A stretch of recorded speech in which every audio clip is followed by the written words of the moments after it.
Welcome friends to another r/ProRevenge video. We've got some great stories today, including one where someone slipped some real spice into their bully's food.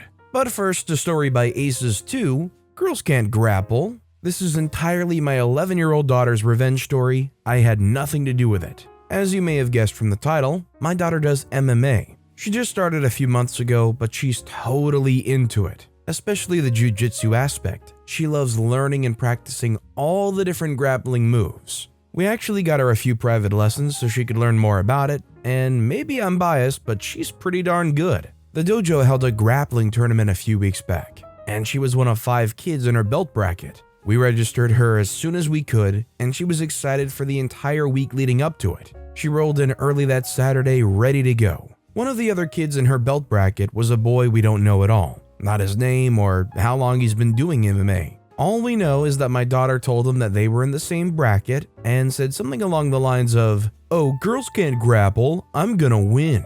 Well, okay then. Side note, of the 5 kids, 3 of them were girls. My daughter won her first 2 fights, then was set to battle against the boy for first place. They took their positions, bowed, and the sensei started the clock. My daughter then proceeded to whoop this boy's butt. Like, her first fight was about even, and for the second one, she actually went easy on her opponent because the other girl was way outmatched. She grabbed that boy, threw him to the ground, and made him look like a puppet. She hit almost every possible hold that she could to max out her points, while he thrashed and failed to get back on top of her. She actually had him in a rear naked choke, and probably could have submitted him. Wife and I were wondering why she didn't, but she let him go to switch to a different hold. Of course, she won first place, but that's not the revenge, that's the karma. The revenge is that she waited until the boy's mother was congratulating him on his second place medal, then walked up to him and said in her favorite sassy voice, "So do you still think girls can't grapple?" The boy's mother said, "Excuse me?" The daughter said, "Well, that's what he said before the fight." The boy's mother said, "He what?" Wife and I didn't get the whole story until later. All we know is that she walked up to us with her first place medal, and we noticed the boy getting a strip torn off of him by his very pissed off mother. I said, "What's that all about?" Daughter said, "I don't know. Can we go get lunch now?"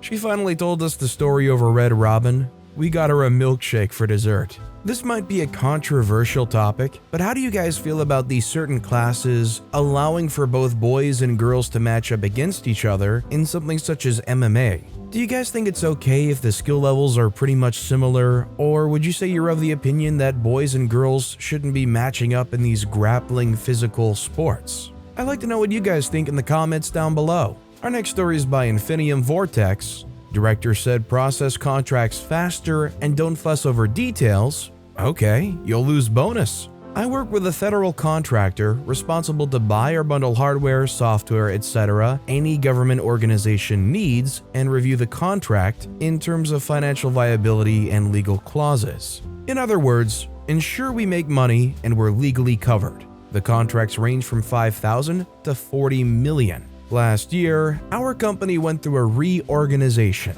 i.e., fire people and give more work to people still left with the company while paying us peanuts. We're a small company with less than 200 employees and trying to retain our government customers, while big companies like Amazon Cloud will replace us in less than 10 years. The government customers love working with us because this is the only thing we do, and we treat the customers better than big contractors who don't care. They laid off 30 people for my team of 50, so now 20 people do the work for 50 people at the same salary. We're paid by the month and not work hours, and we don't get sales bonuses, important in the story. I have a habit of reviewing everything carefully and spending hours on each contract, even one that just makes us a few $1,000s. Government vendor selection process is slow, and they're very risk adverse. So a lot of customers start at a few $1,000s and end up in an 8 or 9 figure contract if everything goes well. Since people were laid off, I was struggling with the work volume, and as a result, contracts were piling up. The sales director, i.e. different team, did not like me as I was slow, and also was catching any tricks the sales team tried to play by overpromising the customer or something shady. Government clients and customers loved working with me, the support I provided, and was truthful regarding our capability and our drawbacks. This was something else the director hated me for since he thought I'm tanking sales. However, almost all of my clients were repeating customers for over a decade. Example, sales wanted a school district to buy outdated Dell Windows laptops while the entire state was moving towards new, cheaper Chromebooks. Schools don't have the budget, and whatever they buy stays for 5+ years. Sales were offloading expensive, useless stuff to get better bonuses and also charge customers nearly $1 million to provide IT support for faults arising from ancient hardware. During my conversation with the school district, I shared examples of state governments in the Northeast buying Chromebooks and saving money while future-proofing the hardware. It was my job to get the best quote to the customer and develop trust to sign a 5 or 10-year contract. So, this school district bought Chromebooks which were 40% cheaper and had less than 20% of the previous quoted IT support cost. As a result, the sales team lost a few $1,000s in bonus, but we brought this customer with us for a 5-year contract. The sales director got pissed, as I was working on small contracts at a slow pace, and reprimanded me in front of our manager. The manager didn't care and did not defend me, and asked, "Why don't you follow what the sales director says and stop fussing over small contracts?" I said small contracts turn into big ones, hence I should pay attention to them as well. Mistakes in small contracts could harm us if the contract becomes big.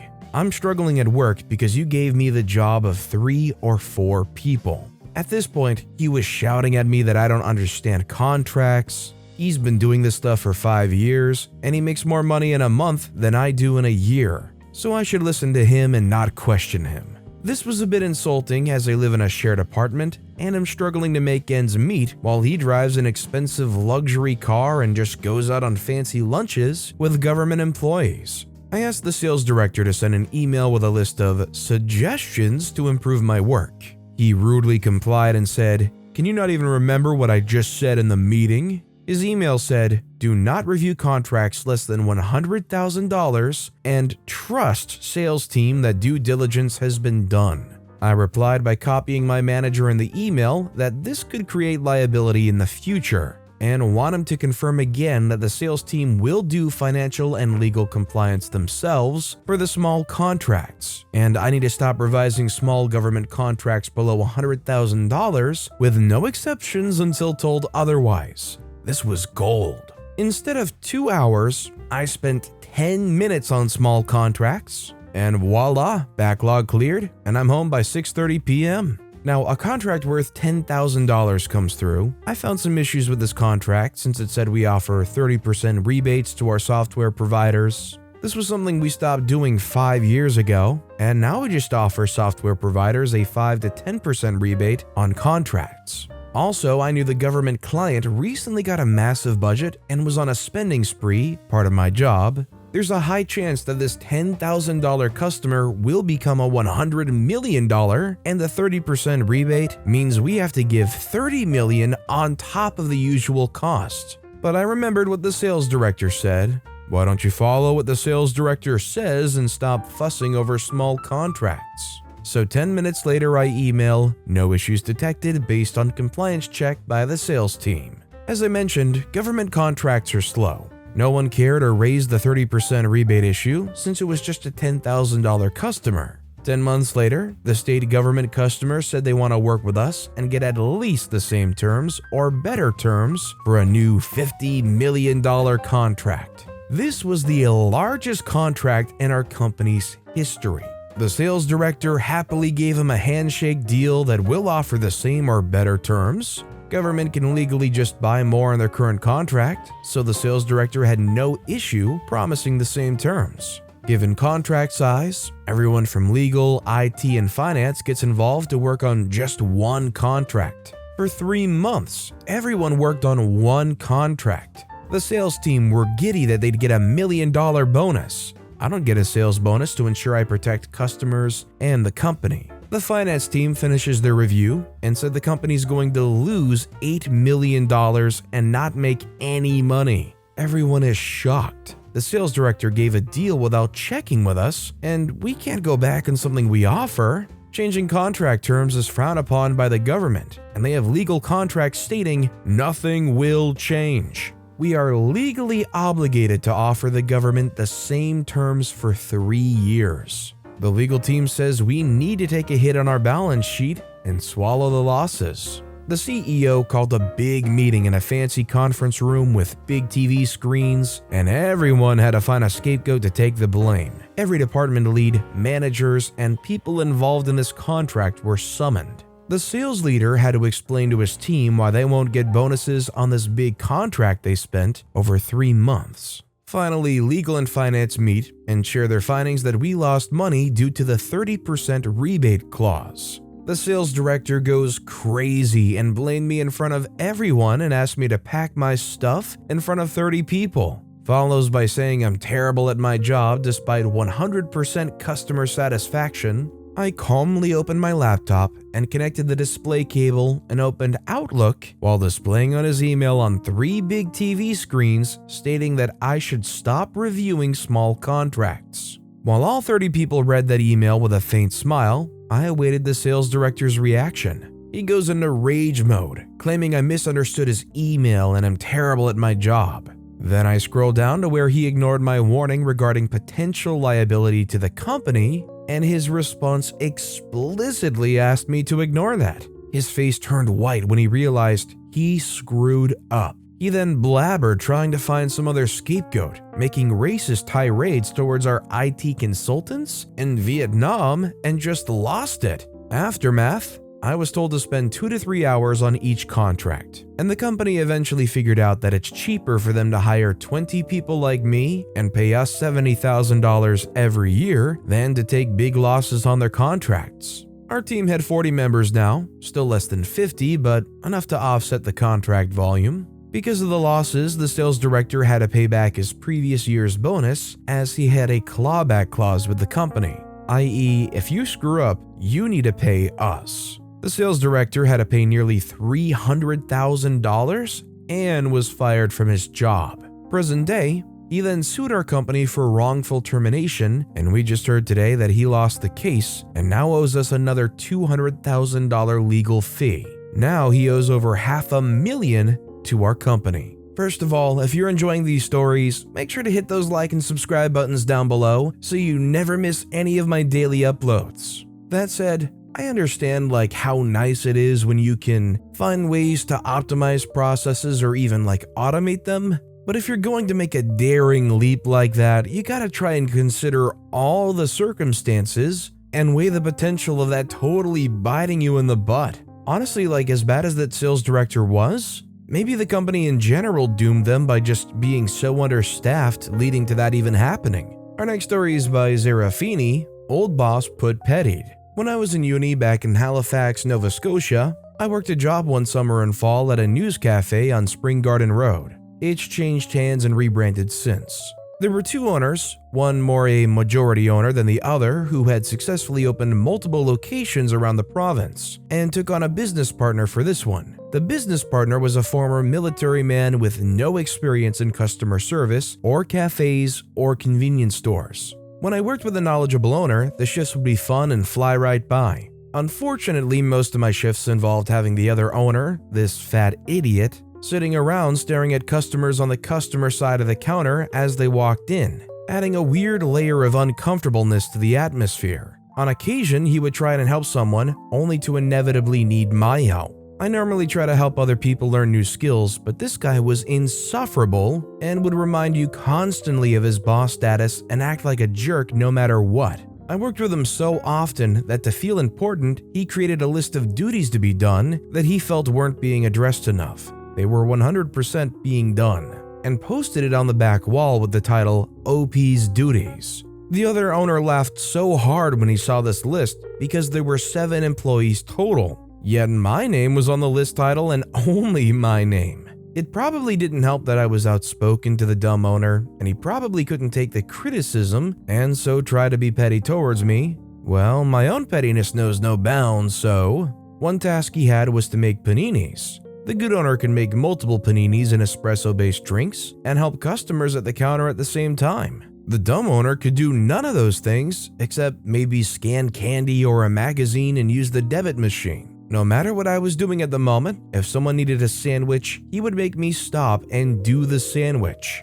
I'm not sure if he was above making someone else food, but it was evident he didn't want to. I hired my good friend to come in and order his usual sandwich while I was working. I timed his entry so that I'd have to go to the toilet. I spent 15 minutes in there while the owner nervously kept knocking on the door, asking me to hurry up so I could make a sandwich. I explained to him how to cut bread and add toppings sarcastically through the door, and eventually I got a text from my friend saying the sandwich was being made and that the owner was looking mad as all heck and super embarrassed. The whole time my friend was heckling the owner, saying things like, "Man, have you never made a sandwich before? It's bread and meat, come on." Nothing too horrible, but enough to really rattle him. When I emerged from the bathroom, the owner was seething but didn't say a word. I walked right past him and asked him if the sandwich got made. He nodded, and my friend sitting there eating it said, "Hey, I didn't know you were in, or I'd have waited. The new guy makes a crap sandwich." It may have been small pettiness, but we had a good laugh about it for ages after, and for a brief moment, this jerk was humbled. I mean, props to the friend for not only being willing to do this, but coming in and playing the part so darn well. They could have just came in and asked for the sandwich and kind of stood around and waited, but no, they were fully on board with OP to just try to make this guy feel like crap and expose them, and they kept pulling the punches even after the initial duties were over. This next story is by Wrecked Yas Hit, partnered with limited authority over management, fleeing from workers' dugout though. I had recently partnered with a small production facility in my area. Our contract was based on capital investment along with designing and implementing new automation processes. 2-year outlook finished in 8 months. Was a typical small production facility comprising of 50 production workers through 2 shifts of 12 hours that ran 2 days on and then 3 days off. Also had 2 production supervisors for each shift and 1 maintenance supervisor for each shift. The people and their attitude is ultimately what led to my decision to be more than an outside contractor for this company until I worked the night shift for a week due to shutdowns that needed to occur to implement certain line upgrades. This is where I met him. We'll call him Richard Head. Richard seemed like a nice guy in our first few encounters, and then I heard him in his element directing his maintenance crew at night over the radio. He would belittle this group of guys who were there to do a set task list every night for whatever machinery they were doing preventative maintenance on. Unless something broke on the line, which would require attention first obviously. I've never heard grown men spoken to like this, and never heard any nasty remarks back or defending themselves. He would call them stupid on the radio if they were having trouble troubleshooting a problem, call some fat and lazy, called one black guy the N-word. The guy had been there since they opened the doors, and to be honest, made me want to rescind any commitment I've ever made to this company. When I escalated this up to the plant manager, he assured me that it was friendly banter, and they rarely had complaints against him. True, because anyone who ever did so in confidence of anonymity was always outed, and then singled out until they were terminated by him. Since no one was going to listen to me, I decided to do my due diligence and started to document everything I heard on the radio with a date and time, witness to the treatment, and what rights the individual was having violated due to our state and federal outlines. I made this spreadsheet my entire time in the shift, documenting every personal account I witnessed as well. Harassment is a major problem with industry work, but the one I've learned is the company killer is retaliation. If you can prove that, then they stand no chance. I saw him one night tearing down this 50-year-old man who requested 2 days off to the point that I wanted to lose my cool, but knew it would ruin all the information I was gathering. The days off were because his nephew was just in a car accident 2 days prior and had to have multiple reconstructive surgeries scheduled. I knew that now was the time to move on everything. I rounded up all the maintenance guys and shared all my documentation with them. They didn't realize the importance of this information like I had. They just said nothing will change. Nothing changed because no one treats an issue as an issue if you come with incorrect, non-detailed information. The fact that he used the radio so much was a godsend that they didn't see as well. When he spoke this way to people, he must not have ever realized that there were other supervisors on shift, and that they in fact unintentionally became the strongest witness in the cases especially when you have some audio recordings verifying the accounts. They have no choice but to acknowledge what they've heard. Each worker took their logs, and even though I have a capital and time investment in this facility, I urge them at a minimum to petition to have this man removed or to threaten legal action. Once they coordinated a day to expose all this, it was like watching a sports movie when the underdogs take the championship and get the girl at the same time. Not only did the man finally get fired, but the entire atmosphere around the place changed more than I could imagine. Older machines ran the best they've ever ran in my time there, and people loved coming to work again. They also put a placard on my door for when I came in about a week later. It said "Number 1 Boss," but the boss was crossed out, and hand engraved under it was the word "bad," you know. I obviously removed it from my door, but I put it in my home office, and it's probably the best thing I've ever received from a facility. Just imagine working there and being one of those guys that feels like it's totally helpless. That like this guy seems like they've got a stranglehold on this position and they're not gonna let it up. And then finally OP comes swooping in like this pure angel and documents everything and organizes it and literally hands everybody all the ammunition they need to just totally sink this guy. It's just disappointing to hear about how this cancerous guy was able to stick around for so long. Our next story is by Davidson C25. I'll only be a minute. I went out to run some errands and found my driveway was blocked by a package delivery truck. I asked the driver to please move. He said he would be just a minute, picked up a box and took it to my neighbor's house. Apparently it required a signature because he knocked and waited for her to open the door. They had a brief conversation. When he returned to his truck, instead of just driving away, he puttered around in the back. Then with a friendly wave, he drove off. My last stop for the day was to mail a package. Our post office is very small. The parking lot has only 2 slots, and the way it's laid out, there's barely enough room for the small mail trucks to squeeze past and back into the loading dock. When I got there, guess who was at the dock?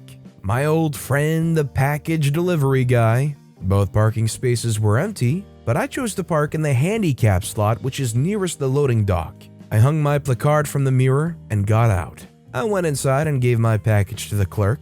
That was when the driver came in and asked who owned the car in the handicapped spot. He said I was blocking him in. I said that I would just be a minute. I asked the clerk to explain to me the difference between certified and registered mail. Then I asked her to help me fill out the return receipt form. I also needed some first-class stamps, so I asked her to show me what commemorative editions were available. There were so many choices, but I eventually narrowed it down to Yogi Berra or Star Wars droids. I went with Yogi. She totaled up my charges, but I kept putting my credit card in the wrong way. I eventually figured it out, completed my purchase, carefully reviewed my receipt, and went outside, closely followed by the package delivery guy. I got in my car, started it up, waited for my phone to sync, put on my seatbelt, adjusted my mirror, removed the handicap placard, and returned it to the glove box. Then I put the car in gear, gave him a friendly wave, and drive away. This was definitely a very petty revenge to do,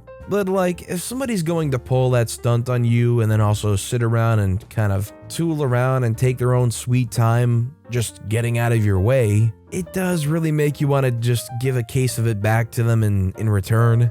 Our next story is by Mountain Goat 05. Don't threaten me with copyright infringement. A few years ago, I belonged to an organization that was similar in theory to a timeshare. I felt like they were doing some shady stuff and wanted to talk to other members. The company did their best to prevent that, so I started a Facebook group called Unofficial Organization Chat. I quickly got a couple hundred people in, and we were uncovering all kinds of corruption within the organization, including board members skimming a lot of money off us members. We're talking almost $1 million in mismanaged funds. They were big mad that they were being exposed and blamed me. I got a formal notice that I couldn't use their name for my group because they'd copyrighted the name. I did a little digging, and guess who had forgotten to renew their copyright license? I got a lawyer to help me buy the copyright that very day. They were connected with the group and did it pro bono. I just had to pay for the copyright license, around $50. They tried to threaten me again with a lawsuit over use of that name. I kindly suggested they go check to see who owned the right to that name. Silence. They ended up going out of business a couple of years later, but not before they tried rebranding themselves with a new name. I still maintain the copyright because it amuses me. I think OP means trademark, and yeah, you have to maintain your trademark. You can't just let it slip. It's definitely not something that you're able to just set and forget. This next story is by IBS2PID. It might have cost me $32, but it was worth it. So I'm a bartender, and in the town I lived in at the time, the best time to go to the 24-hour Walmart was after my shift was over, around 4 a.m. I could walk in and out and never talk to anyone and get done quick. I have my cart with 5 or so items in it, and these two guys walk up to me, dressed to the nines, and ask for some help. Now, I know these two guys. They don't know me, but they're known all over town to be scammers and have been kicked out of almost every bar in town.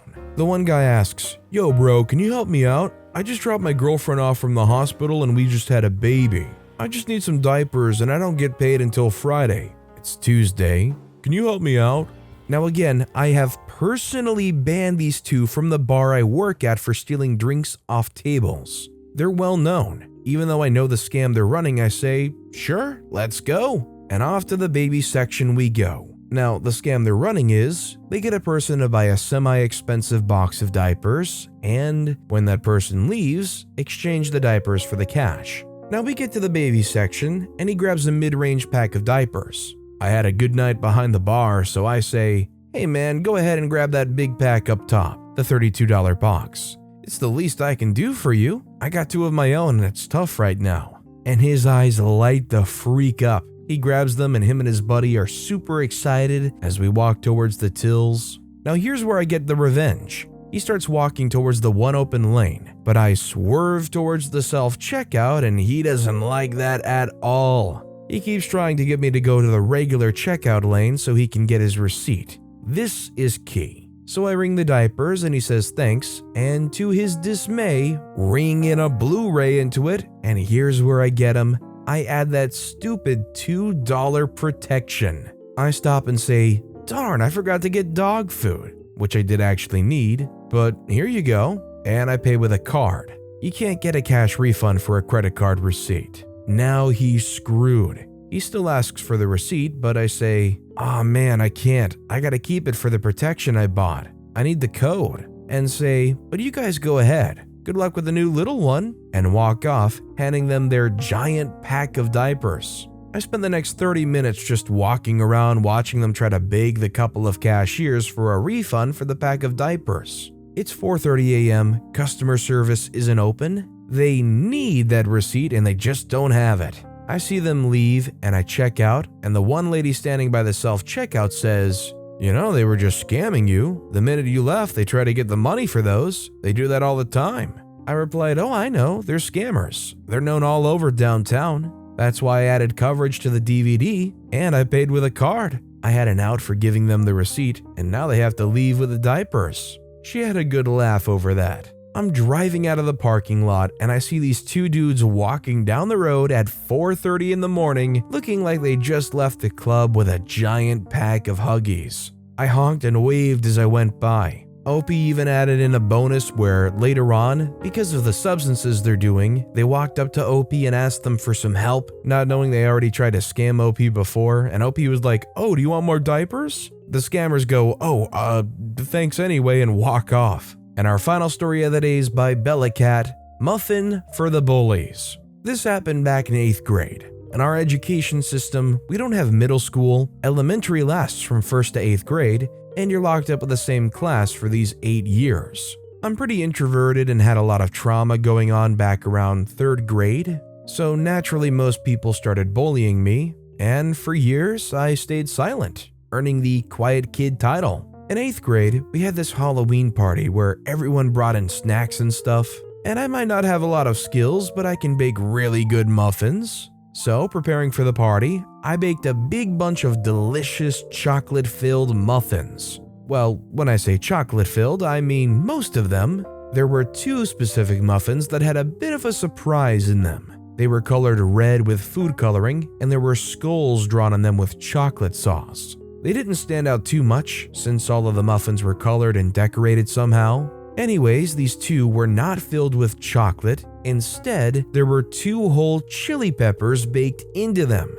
And of course, these were the ones I gave to my 2 biggest bullies. As they bit into them, their eyes grew twice their size. They threw a coughing fit and ran out to the toilets, coming back 5 minutes later with their faces red and flushed. And I just sat there quietly with a sweet little smile. Well, I just hope for OP's sake that this spicy revenge was a catalyst in maybe making them stop bullying so much, and not being a catalyst for them to do even more bullying. But with that being said, that's all the time we have for today. So of all these stories I've read today, which is your favorite and why? Let me know in the comments down below. And if you haven't yet, if you could like and subscribe, that would mean a lot to me. Whatever you do, whether it's liking, subscribing, turning notifications on, all of it helps grow this channel, and I appreciate the heck out of it. So until next time, I'll see you all tomorrow with some more stories.